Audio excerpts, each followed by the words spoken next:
नमस्कार सर्वांना, श्री स्वामी समर्थ। आज आहे अंगारक संकष्ट चतुर्थी। पूजा विधी काय आहे? चंद्राला अर्घ्य देण्याची वेळ कोणती? चतुर्थीच्या व्रताचे महत्त्व काय आहे? कुंडलीतून मंगळाचे अशुभ प्रभाव कसे दूर होतील हे आज आपण या व्हिडिओमध्ये बघणार आहोत। तर व्हिडिओ नक्की शेवटपर्यंत बघा। श्री स्वामी समर्थ मित्रांनो, जय जय स्वामी समर्थ। नमस्कार। आज आहे 12 ऑगस्ट, वार मंगळवार आलेली। या दिवशी आहे अंगारक संकष्ट चतुर्थी। जेव्हा चतुर्थी तिथी ही मंगळवारी येते तेव्हा अंगारक योग हा तयार होतो आणि त्या चतुर्थीला आपण अंगारकी चतुर्थी असे म्हटलं जातं। श्रावण महिन्याचा पवित्र महिना सुरू आहे आणि या वर्षातील पहिलीच अंगारकी चतुर्थी आहे। या श्रावण महिन्यामध्ये आलेली आहे। तब्बल 21 वर्षानंतर हा दुर्मिळ योगायोग जो आहे तो जुळून आलेला आहे, तो निर्माण झालेला आहे।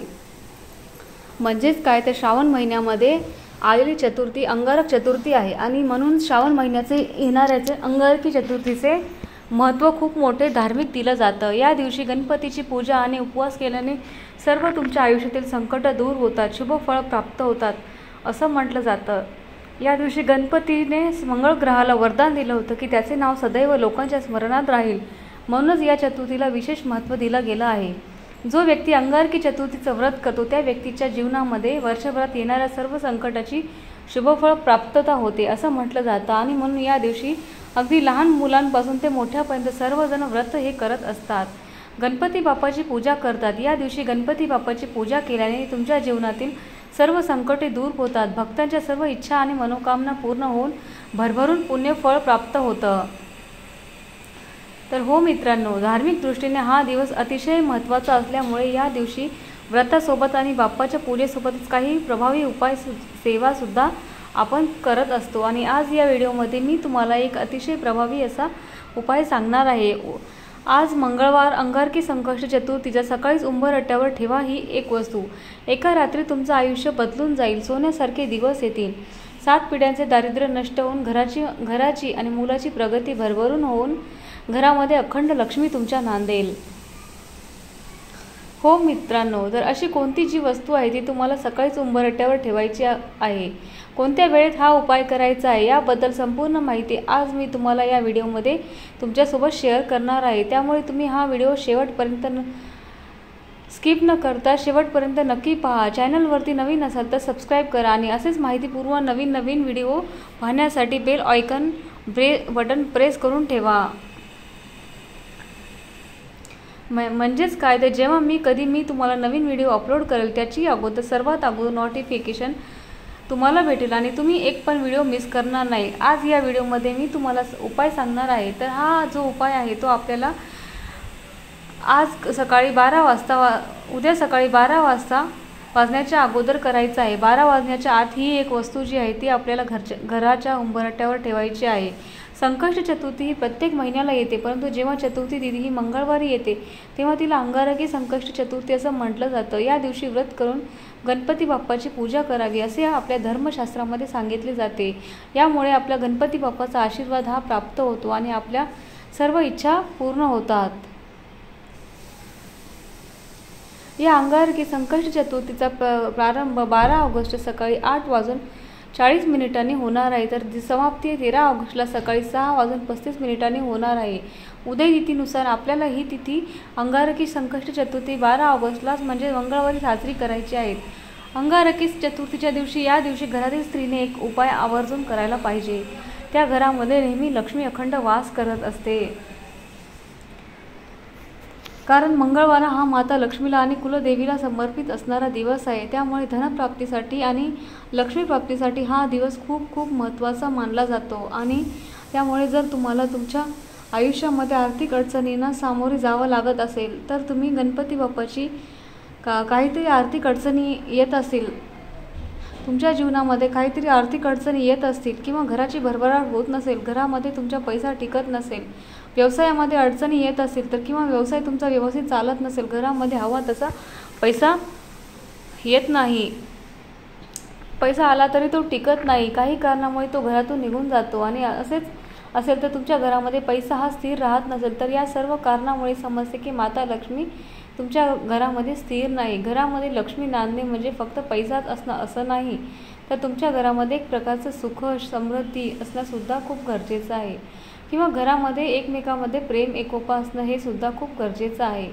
हे एक प्रकारचं आनंदाचं आणि सकारात्मक वातावरण असणं गरजेचं आहे. तर असं सर्व वातावरण घरामध्ये असेल तर यालाच लक्ष्मी नांदणं असं म्हणतात.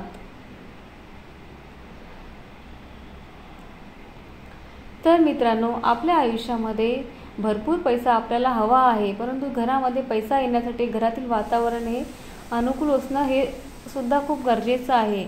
म्हणून आपल्याला हा उपाय जो आहे तो करायचा आहे, कारण गणपती बाप्पाला विघ्नहर्ता बुद्धीचे देव मानले जातात. जर या दिवशी आपण हा उपाय आपल्या घरामध्ये केला तर गणपती बाप्पाच्या कृपेने आपल्या घरातील सर्व अडीअडचणी दूर होतील. तसेच हा उपाय केल्याने आपल्या घराची मुलांची प्रगती आणि भरभरून प्रगती होईल. घरातील 7 पिढ्याचे दारिद्र्य नष्ट होऊन सोन्यासारखे दिवस येतील, कारण गणपती बाप्पा हे अडथळे दूर करणारे आणि नशीब उजळवणारे देवता मानले जातात आणि संकष्टी म्हणजे संकट दूर करणारी अशी ही तिथी म्हणून हा उपाय जो आहे तर तो आपल्याला आपल्या घरामध्ये केला जातो. उपाय करण्यासाठी तुम्हाला उद्या सकाळी लवकर उठायचं आहे आणि स्वच्छ स्नान करायचं आहे. अंघोळीनंतर पाण्यामध्ये थोडंसं पंचामृत टाकायचं आहे आणि त्या पाण्याने स्नान करायचं आहे. यामुळे आपल्यामध्ये जी काही नकारात्मक ऊर्जा असेल तर ती आपल्या शरीरातून निघून जाते. आणि स्वच्छ स्नान करून झाल्यानंतर आपल्या देवघरामध्ये देवाची विधिवत पूजा करून घ्यायचं आहे. गणपती बाप्पाची मूर्ती असेल तर गणपती बाप्पाला एक तामन घ्यायचं आहे. तर त्या मूर्तीने तुम्हाला शुद्ध पाण्याने आणि पंचामृताने अभिषेक घालायचा आहे. धूप दीप अगरबत्ती लावून वातावरण प्रसन्न करायचं आहे.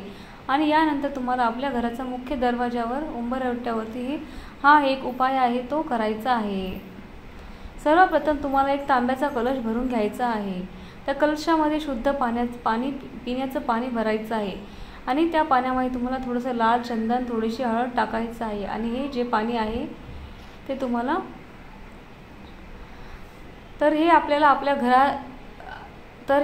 आपल्या घरामध्ये मुख्य दरवाजावर उंबरठ्याच्या बाहेर आणि मुख्य दरवाजावरती शिंपडायचं आहे. यानंतर एक स्वच्छ कपडा घेऊन ते तुम्हाला पुसून काढायचं आहे. यानंतर एका वाटीमध्ये थोडीशी हळद घ्यायची आहे. हळदीमध्ये पाणी टाकून घ्यायचे आहे. तुम्हाला पेस्ट बनवायची आहे आणि हळदीचं लेपन जे आहे तर ते आपल्याला उंबरठ्यावरती करायचं आहे.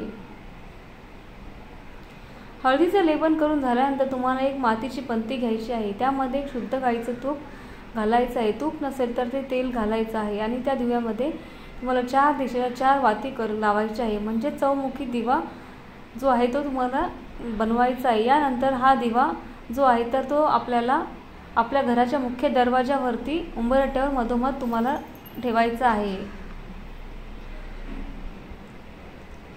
यानंतर उंबरठ्यावर डाव्या आणि उजव्या साईडला तुम्हाला कुंकवाने 2 स्वास्तिक काढायचे आहेत. स्वास्तिकमधले 4 बिंदू कडाच्या 2 लाईन या आवर्जून काढायच्या आहेत. यानंतर तुम्हाला काय करायचं आहे की एक प्लेट घ्यायचा आहे. प्लेटमध्ये थोडीशी हळद, चणा डाळ आणि गुळाचा खडा जो आहे तर तो तुम्हाला ठेवायचा आहे. आणि ही प्लेट आपल्याला घराच्या मुख्य दरवाजाच्या बाहेर ठेवायचं आहे. जेव्हा तुम्ही बाहेरून घरामध्ये प्रवेश करता तेव्हा ती तुमची उजवी साईड असणार आणि तिथे तुम्हाला ती प्लेट जी आहे ती ठेवायची आहे. आणि यानंतर तुम्हाला काय करायचं आहे की कुंकवाने आपल्याला मुख्य दरवाजावरती स्वास्तिक काढायचं आहे. पुढच्या साईडने एक स्वास्तिक काढायचं आहे आणि स्वास्तिकच्या खाली तुम्हाला ओम गंग गणपतये नमः, ओम गंग गणपतये नमः हा कुंकवाने मंत्र लिहायचा आहे. यानंतर उंबऱ्याला हळदी, कुंकू, अक्षता लावून तुम्हाला पूजा करायची आहे. धूप दीप अगरबत्ती ओवाळून घ्यायचा आहे. यानंतर तुम्ही दोन्ही हात जोडून गणपती बाप्पाला आणि माता लक्ष्मीला प्रार्थना करायची आहे. श्री गणेशाचं नामस्मरण करायचं आहे. तुमच्या घरातील सर्व अडीअडचणी दूर होण्यासाठी तुम्हाला मनोभावे प्रार्थना करायची आहे. आता ही सगळी सेवा उंबरठ्यावर करून झाल्यानंतर तुम्हाला तुमच्या देवघरासमोर यायचं आहे आणि आसन घ्यायचं आहे. आसनवरती बसायचं आहे. 3 वेळा गणपती अथर्वशीर्ष बोलायचं आहे आणि 1 वेळा गणपती बाप्पांचे संकटनाशक स्तोत्राचं पठण करायचं आहे. मोठमोठ्या आवाजामध्ये या 2 सेवा तुम्हाला करायच्या आहेत. यानंतर सुखकर्ता दुःखहर्ता ही गणपती बाप्पाची आरती करायची आहे. जेव्हा तुम्ही संकटनाशक स्तोत्र तुम्हाला घरामध्ये मोठ्या आवाजामध्ये वाचता तेव्हा ते तुमच्या घरामध्ये ज्या काही संकट आहेत, ज्या काही अडीअडचणी आहेत ते ज्या काही अदृश्य वाईट शक्ती आहे तर ती त्या क्षणामध्ये नष्ट होतात असे, कारण गणपती बाप्पा जे आहे ते संकट दूर करणारे देवता आहेत, विघ्नहर्ता आहेत. जेव्हा अथर्वशीर्षाचं आपण पठण करतो, गणपती अथर्वशीर्षाचं पठण करतो, तेव्हा आपल्या मुलाच्या आयुष्यामध्ये ज्या काही अडचणी आहेत तर त्या आयुष्य दूर होतात आणि गणपती बाप्पा हे आपल्या घरावरती प्रसन्न होत असतात. आणि जी चणाडाळ असते तेव्हा ती मुख्य प्रवेशद्वारावरती ठेवलेली आहे, तर ती तुम्ही 12 वाजल्यानंतर उचलून घ्यायचं आहे आणि तुम्हाला गाईला खाऊ घालायचं आहे. आणि तुमच्या घराजवळ जिथे कुठे गाय असेल तिथे तुम्हाला ते नेऊन जाऊन गाईला खाऊ घालून यायचं आहे. चणाडाळ आणि गूळ जो आहे तो खाऊ घालायचा आहे. शास्त्रानुसार असं म्हटलं जातं की संकष्ट चतुर्थीला किंवा अंगारकी चतुर्थीला जर आपण गाईला चणाडाळ आणि गूळ खाऊ घातला तर 33 कोटी देवी देवतांचा आशीर्वाद हा आपल्याला प्राप्त होतो आणि आपल्या सर्व इच्छा मनोकामना पूर्ण होऊन कुटुंबाचं भरभराट होत असते. त्याचबरोबर जर तुमच्या मुलाच्या आयुष्यामध्ये जर काही समस्या असतील तर बऱ्याच वेळा असं होतं की आपली मुलं हुशार असतात पण अचानक मुलांच्या आयुष्यामध्ये अडीअडचणी येतात, मुलांना अभ्यास करावा असं वाटत नाही, मुलं जे काही अभ्यास करतात ते मुलांच्या लक्षातच राहत नाही, मुलं सतत आजारी पडत असतात. यासारख्या समस्या जर तुम्हाला मुलांना असेल तर या दिवशी तुम्हाला तुमच्या मुलांच्या हातून हिरवा चारा जो आहे तर तो गाईला खाऊ घालायचा आहे. यामुळे मुलांच्या आयुष्यातील सर्व समस्या या दूर होतात. तसेच जर एखादा उद्योग व्यवसाय आहे तो चांगला चालत नाही तर हा उपाय तुम्हाला आवर्जून करायचा आहे.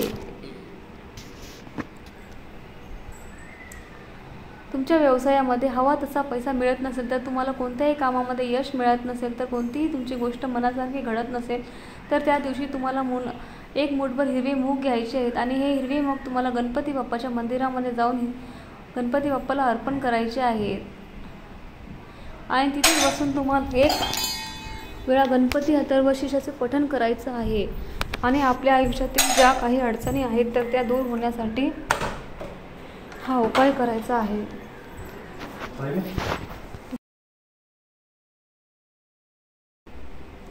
हा उपाय देखील खूप प्रभावशाली उपाय आहे. तुम्ही हा उपाय देखील करू शकता. त्याचबरोबर तुम्हाला मुलांना एक तीर्थ पाजायचं आहे तर तुम्हाला काय करायचं आहे की एका ग्लासमध्ये पाणी घ्यायचं आहे. पाण्यामध्ये आपल्याला उजव्या हाताची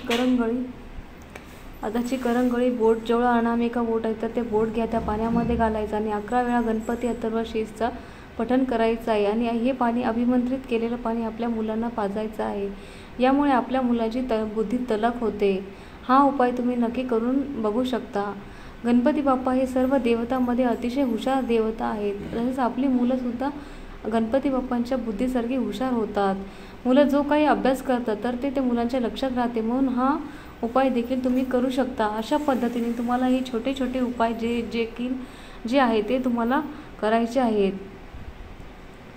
हे उपाय खूप प्रभावशाली उपाय आहेत. तुम्ही नक्की करा. या उपायांचं तुम्हाला शीघ्र फळ मिळेल, कारण या दिवशी गणपती बाप्पाचं तुम्ही हे नक्की करा. या उपायाचे शीघ्र फळ तुम्हाला प्राप्त होईल, कारण या दिवशी गणपती बाप्पा हे पृथ्वीवरती आलेले असतात. आपल्या भक्तांना आशीर्वाद देण्यासाठी आपल्याला आलेले असतात. त्यांचे गणेश तत्व जागृत असतं आणि या प्रमाणामध्ये हे केलेले उपाय खूप प्रभावशाली ठरत असतात. म्हणून हे उपाय तुम्ही आवर्जून करा.